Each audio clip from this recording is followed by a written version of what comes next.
আপনার কাছে আমরা জানতে চাচ্ছি যে আপনাদের ভাইদের রাজনৈতিক একটি দল গঠন করা হচ্ছে, আত্মপ্রকাশ করা হচ্ছে, তো আপনি একজন শিক্ষার্থী হিসাবে এটা কি হিসাবে দেখতেছেন বা আপনার মতামতকে এই রাজনৈতিক দল গঠন করা? আচ্ছা, বাংলাদেশে ইতিপূর্বে বিভিন্ন বিপ্লব হয়েছে।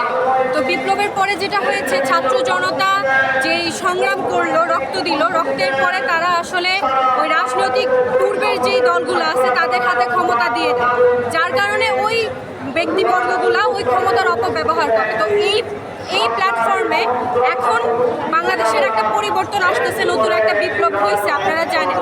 তো এই বিপ্লবের পরবর্তীতে এখন ছাত্র জনতা নিজের হাতে ক্ষমতা তুলে নিচ্ছে, যেটা হচ্ছে আমাদের জন্য একদম নতুন একটা দৃষ্টান্ত। এবং আমরা আশা করতেছি আমরা বাংলাদেশ সুন্দরভাবে সংস্কার করে বাংলাদেশে নিজের মন মতো একটা সোনার বাংলাদেশ গড়তে পারি। তো যারা এটার জন্য আমাদের দলের যারা মুখ্য পদে রয়েছেন তাদের কাছে আহ্বান হচ্ছে নিজেদেরকে সৎ রাখতে হবে এবং যত যাই হোক দুর্নীতিমুক্ত বাংলাদেশ করতে হবে। আপনাকে নিজের জায়গা থেকে নিজেকে পরিবর্তন করতে হবে। নিজের জায়গা থেকে নিজেকে পরিবর্তন না করলে দেশ পরিবর্তন করা সম্ভব। আহত ভাই যারা আছে তাদের জন্য আপনাদের বার্তা?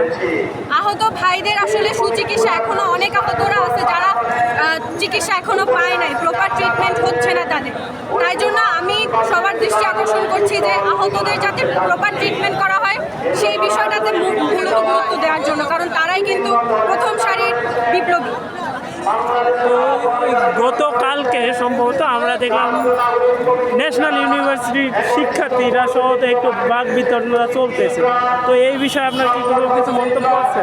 না, এই বিষয়ে আমরা কিছু বলতে চাচ্ছি। আপনি কোথা থেকে এসেছেন? আমি নরসিংদী জেলার মুখপাত্র।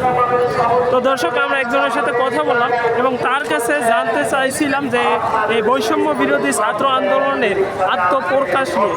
তো তিনি জানালেন যে এই নতুন রাজনৈতিক দলের আত্মপ্রকাশ নিয়ে তার মতামত।